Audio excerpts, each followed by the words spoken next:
देखो बेटे, आज जो हम हैं न्यूमेरिकल करेंगे हैंडी लॉ पे। तो बेटे इसमें दो फॉर्मूले हैं ये, एक तो S इक्वल टू के H into P pressure gas का सोल्यूबिलिटी, और ये क्या हैंडी कांस्टेंट। ये बेटे सोल्यूबिलिटी एक अमाउंट ही तो था सोल्यूट का मैक्सिमम अमाउंट, तो एम भी रख सकें हम, यानी कि ग्राम में एक अमाउंट है वो सोल्यूट का मैक्सिमम अमाउंट। ये तो सोल्यूबिलिटी थी के एच इंटू पी, यह एक होता पी इक्वल टू के एच वेपर फेस में जो उस गैस का पार्शियल प्रेशर है वो, और गैस का मोल फ्रैक्शन सॉल्यूशन में, और ये क्या हैंडी कांस्टेंट। ये था बेटे, है ना, ये दो फॉर्मूले हो गए। अब ये था, ये देखो ये एक दूसरे में चेंज है। एटीएम को अगर पास्कल में बदलना हो तो कितना होगा, एटीएम को अगर किलो पास्कल में बदलना हो तो क्या होगा। एक एटीएम में एमएमएचजी जो है 760 और एमएमएचजी और 760 टॉर, तो ये याद रखना, यहीं की ज़रूरत पड़ेगी। अब बेटे इसके न्यूमेरिकल देखते हैं। देखो ये एनसीईआरटी में न्यूमेरिकल है, आपका पहला ही न्यूमेरिकल है। H2S a toxic gas with rotten egg like smell is used for a qualitative analysis if the solubility of H2S in water at STP is 0.195 m का मतलब ये मोलिलिटी दे रखी। कैलकुलेट हैंडी कांस्टेंट। तो बेटे इन्हें STP का जिक्र कर रखा, तो STP पे प्रेशर कितना होगा, या तो 180 m होगा या 0.987 बार होगा, लगभग एक के आसपास ही ये मोलिलिटी। तो अब हैंडी कांस्टेंट पूछा, पहले इसका मतलब लिखो आप क्या है 0.195। देखो इसका मतलब क्या है, इसका मतलब है कि 0.195 m का मतलब है कि 0.195 जो मोल है ना H2S के, वो 1000 ग्राम वाटर में डिजोल्व है। ठीक है बेटे, STP का जिक्र कर रखा था इसने, तो प्रेशर कितना ले गया 0.987 बार, बार में आंसर आ जाओगा।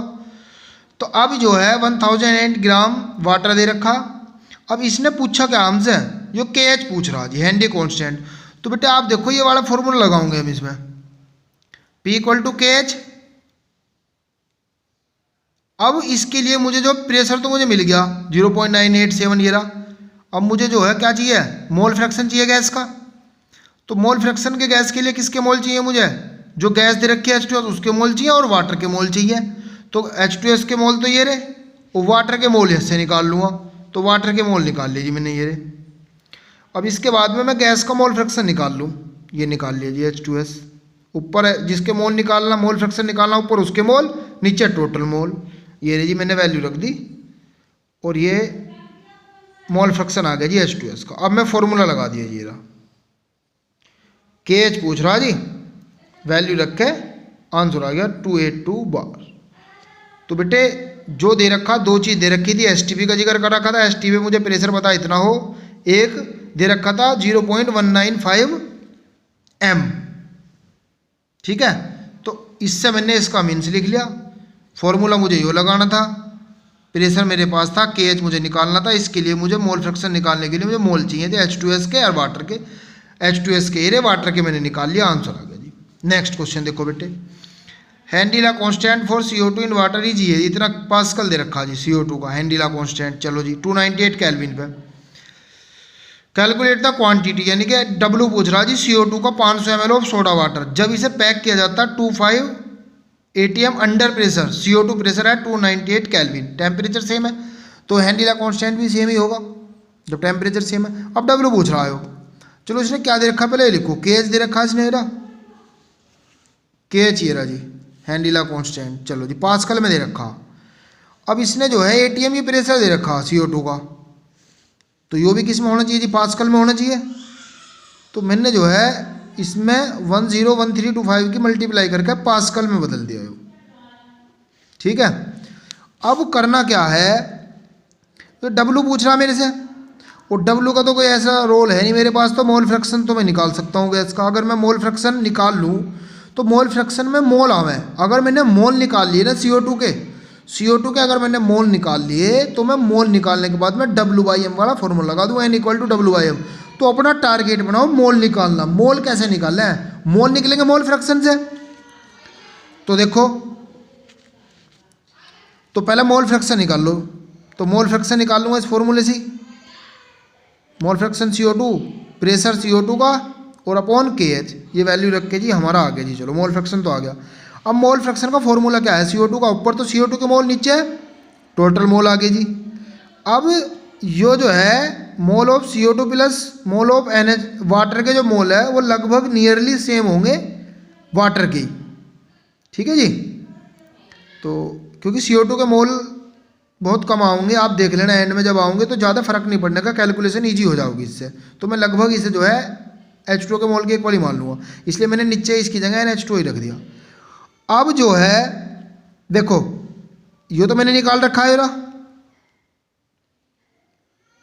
वाटर, यो मुझे निकालना, क्योंकि इसे निकाल के तो N equal to double by लगाओ। मेरे पास अगर वाटर के मोल आ जावे ना तो मेरा काम आसान हो जाएगा। वाटर के मोल कैसा, भी इसने दे रखा 500 ml ऑफ सोडा वाटर, तो बेटे 500 ml ऑफ सोडा वाटर का मतलब 500 ml दे रखा वाटर, इसका मतलब है 500 ग्राम, 500 ग्राम वाटर, इसका मतलब है 500 ग्राम वाटर। तो इससे मोल निकाल लो W/m, तो 500/18, तो मोल कितना आ गया 27.78 मोल आगे जी, ये वाटर के मोल आगे। अब देखो इसमें रख दो, इसमें रखो, देखो इसमें रखो, तो इसमें किसके रखे हैं CO2 का मोल फ्रैक्शन, यो रख दिया NCO2, ये आ गया। वाटर के मैंने अभी निकाल लेते ये रे, ये नीचे रख दिए। अब NCO2 तो इधर रखो, इसे इधर ले जाओ, यो राजी NCO2 इधर रखा, इसे दोनों के मल्टीप्लाई करके ये होगा मोल आ गया। अब मोल तो आ गया जी, मुझे तो क्वांटिटी चाहिए ना W में, तो मैंने पढ़ा N इक्वल टू W/m, तो इससे W कितना होगा N इंटू M, M क्या है जी मोलर मास, CO2 का मोलर मास कितना होगा 44, इसकी मल्टीप्लाई करके कितना होगा 1.854 ग्राम। MCO2 का 44 होता है, देख लो यहाँ देख लो, CO2 का M देख लो, C का कितना 12 प्लस O का कितना 16, 2 जा 32, कितना आएगा 44, तो ये आ गया, तो ये इसका आंसर होगा। तो देखो ग्राम पूछ रहा था कितनी क्वांटिटी होगी, ग्राम से तुरंत आप आइडिया लगाओ। अच्छा ग्राम कैसा पता चलेगा जी, इसमें तो मोल फ्रैक्शन का तो जिक्र रहा है, तो मोल निकाल लो। अगर मोल निकाल लो तो N इक्वल टू W/m, मोल किससे निकलेंगे जी मोल फ्रैक्शन से। तो इस तरीके से सोचते हो आपको न्यूमेरिकल को सोल्व करते जाना, तब आप क्लियर कर पाओगे जी। अब नेक्स्ट देखो जी, नेक्स्ट क्वेश्चन देखो बेटे। अब ये कह रहा थी solubility of pure nitrogen gas at 25 degree Celsius and 1 ATM is 6.8 into 10 की power -4 mole litre. What is the concentration of nitrogen dissolve in water under atmospheric condition. The partial pressure of nitrogen gas in the atmosphere is 0.78 ATM। अच्छा इसने दो condition दे रखी है, ये तो दे दिया ना अंडर एटमोस्फेरिक कंडीशन, जो 25 डिग्री सेल्सियस पे अंडर एटमोस्फेरिक कंडीशन ही होता, तो टेम्परेचर तो बदलेगा नहीं, वही रहेगा। इन्हें दे दिया अंडर एटमोस्फेरिक, तो KS तो बदलने वाला है नहीं, KS तो बिल्कुल सेम रहेगा जी। अब इसने जो है 1 ATM का जिक्र तो ये कर रखा, solubility of a pure nitrogen gas at 25 degree Celsius 1 ATM is 6.8 10 की पावर -4 मोल लीटर इनवर्स। अच्छा तो what is the concentration of nitrogen dissolve in water under atmospheric condition, the partial pressure of nitrogen gas in the atmosphere is 0। तो ये तो concentration ही पूछ रहा जी, ऊपर दे भी रखी है, तो दो केस बन रहे इनमें तो, है ना। तो क्या है सॉल्यूशन में, देखो टेम्परेचर तो क्या है सेम ही है, तो ऐड भाई अंडर एटमोस्फेरिक कंडीशन क्या रखी, वो भी एटमोस्फेरिक कंडीशन का ये 25 डिग्री सेल्सियस, तो क्या लिख देंगे at constant temperature KH is constant, तो केस तो कॉन्स्टेंट ही रहना जी क्योंकि टेम्परेचर सेम है दोनों में। अब क्या है इसकी दो कंडीशन बननी, देखो केस फर्स्ट देखो, यो कह रहा है क्या फॉर्मूला लगा S1 equal to KH equal to partial pressure P1, pressure दे रखा डायरेक्ट, तो मोल फ्रैक्शन की जरूरत ना, वही वाला फॉर्मूला लग जाएगा प्रेशर वाला ही। अब इसे फर्स्ट मान लो, S1 कितनी दे रखी 6.8 इंटू 10 की पावर -4 मोल पर लीटर दे रखी ना का सोलिबिलिटी इंटू KH इंटू, अच्छा P1 कितना दे रखा जी, P1 1 ATM हो गया जी। ये होगा जी। इसे कितना मान लो आप, इसे इक्वेशन 2 मान लो। देखो ये केस सेकंड में, चलो केस सेकंड में क्या होगा, S2 इक्वल टू के एच इंटू P2। अब S2 तो पूछ ही रहा जी वो, के एच इंटू P2 कितना, P2 दे रखा 0.78, 0.78, वो भी ATM में, वो भी ATM में, ऊपर वाला भी ATM में, तो 0.78 ATM। अब के एच की वैल्यू तो ये रही ऊपर, के एच की वैल्यू कितनी है ये, तो के एच की वैल्यू रख दो जी, इक्वेशन सेकंड से रख दो। देखो तो S2 कितना आ जाएगा, के एच की वैल्यू कितनी बेटे 6.8 इंटू 10 की पावर -4 इंटू 0.78, ये आ गई 0.78। अब इन्हीं की मल्टीप्लाई कर दो, दोनों की मल्टीप्लाई करके कितना होगा 5.304 इंटू 10 की पावर -4 मोल पर लीटर। तो आसान था ये, तो दो कंडीशन दे रखी थी इसमें भाई, solubility pure nitrogen gas 25 ATM इतनी है, यूँ करा what is the concentration nitrogen dissolve in water under, अगर एटमॉस्फेरिक कंडीशन में इसे डिजोल्व कर दें और पार्शियल प्रेशर नाइट्रोजन का इतना होता 0.78, तो सॉल्युबिलिटी कितनी होगी अंडर एटमॉस्फेरिक कंडीशन में। तो मैंने मान लिया S1 इक्वल टू के एच इंटू केस, तो केस तो कॉन्स्टेंट है ना, टेम्परेचर सेम है भाई, अंडर एटमॉस्फेरिक कंडीशन है, वो भी अंडर एटमॉस्फेरिक कंडीशन का ही होता। तो हमने जो है दो केस निकाल के, इससे जो है के एच की वैल्यू निकाल के इसमें रख दी नीचे जी। हाँ आंसर आ गया, इजी क्वेश्चन था जी। अब नेक्स्ट क्वेश्चन देखो जी, देखो the partial pressure of ethane over a saturated solution containing 6.56 into 10 की power -6 gram of ethane is 1 bar, if the solution contain 5 gram ethane then what will be the partial pressure of the gas. तो ये भी इस तरीके के दे रखा है, इसमें भी दो कंडीशन दे रखी है। अच्छा इसमें ग्राम में दे रखा है, the partial pressure of ethane over a saturated solution containing 6.56 10 की पावर -2 ग्राम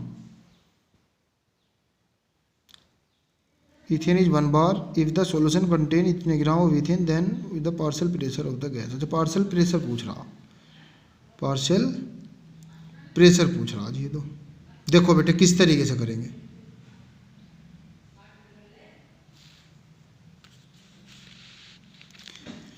देखो इसमें भी दो केस बनाओ जी।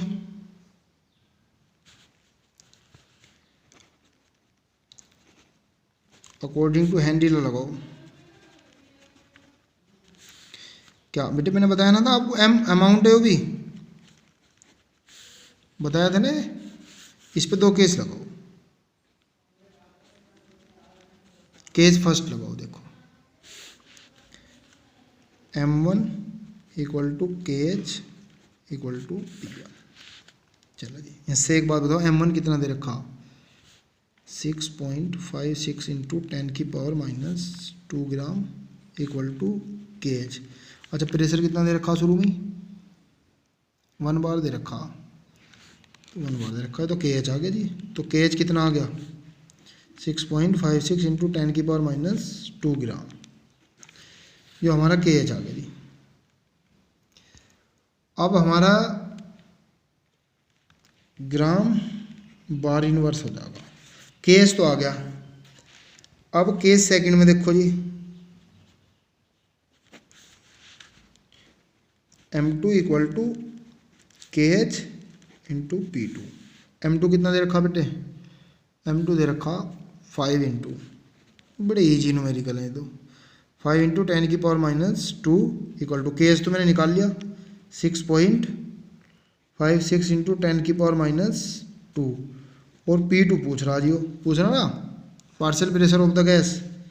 तो P2 कितना आ जाएगा बेटे 5 इंटू 10 की पावर -2 अपॉन 6.56 6 इंटू 10⁻²।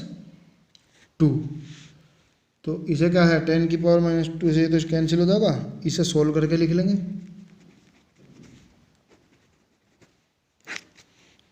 तो आसान है, 2 केस बन रहे थे इसमें भी। इसमें एस नहीं एम दे मान लिया ग्राम, क्योंकि वही कंडीशन था, मैंने बताया था ना आपको कि भाई ये भी तो सोलेबिलिटी है, कितने ग्राम अमाउंट घुला, और वो भी क्या देखो सैचुरेटेड सॉल्यूशन। तो सैचुरेटेड सॉल्यूशन तो बनता ही है उसमें सोलेबिलिटी में, तो m इजकल टू के एच इंटू पी फॉर्मूला आराम से हम लगा सकते हैं। तो बेटे ये हुआ है ना। अब नेक्स्ट क्वेश्चन देखो, देखो जी,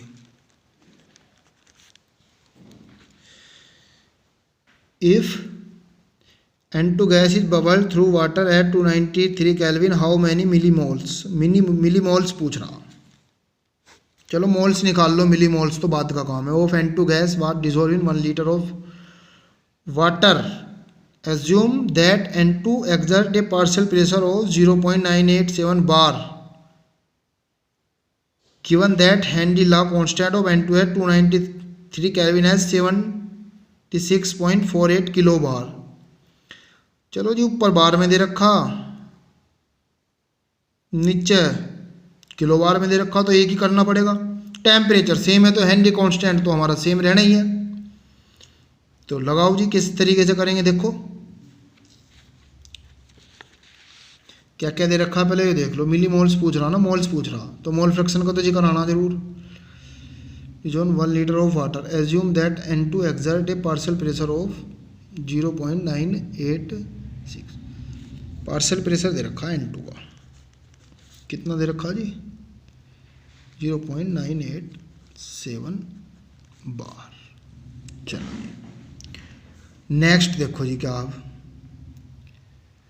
given the Henry law constant of N2, KH कितना दे रखा जी, तो किलो बार को बार में बदलने के लिए क्या करोगे आप, मल्टीप्लाई कर दो इसमें 1000 से।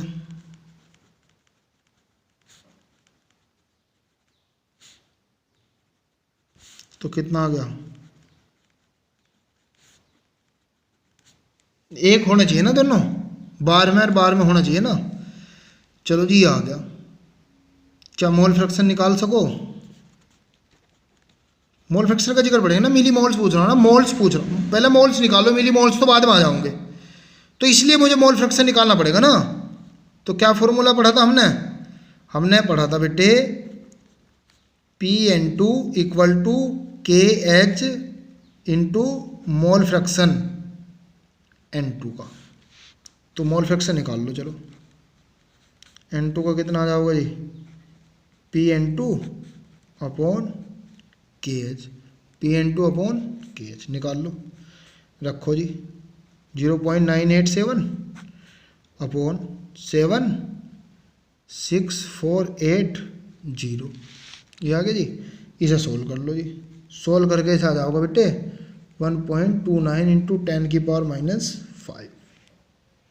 ठीक है ना। तो ये है। अब देखो, अब क्या करना, चलो मोल फ्रैक्शन तो आ गया, मुझे मोल चाहिए, तो मोल फ्रैक्शन निकालना पड़ेगा ना। तो देखो क्या करना पड़ेगा, अब यहीं देखो, अब जो है मोल फ्रैक्शन देखो N2 का, ऊपर किसके मोल आएंगे N2 के, नीचे किसके मोल आएंगे N2 के प्लस वाटर के।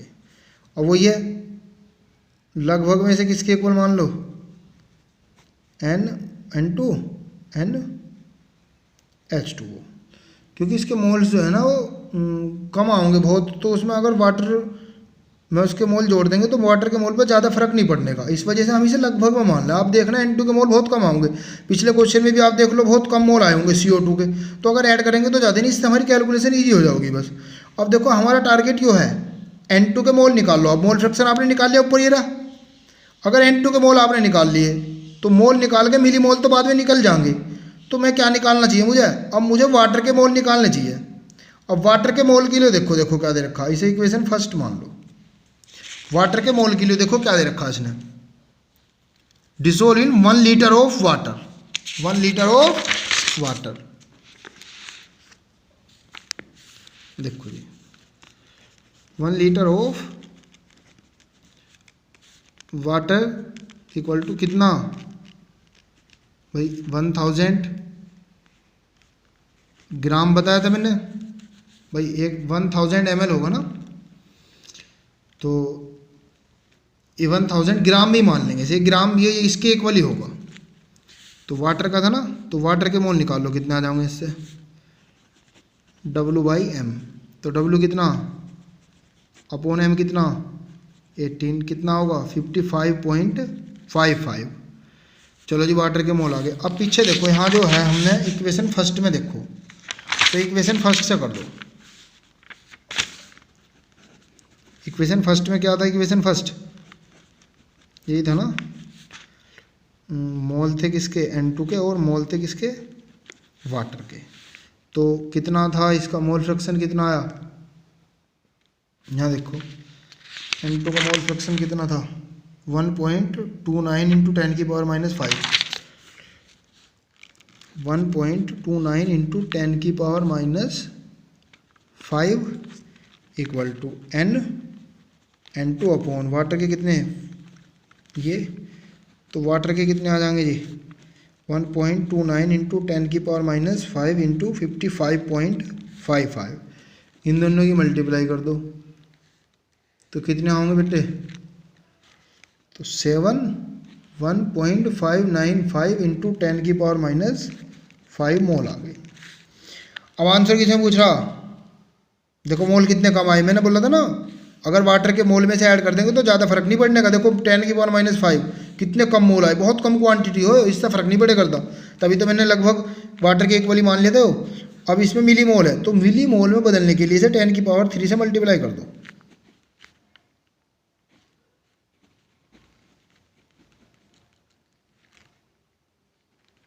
टेन की पावर 3 से मल्टीप्लाई कर दो, ये -5 है।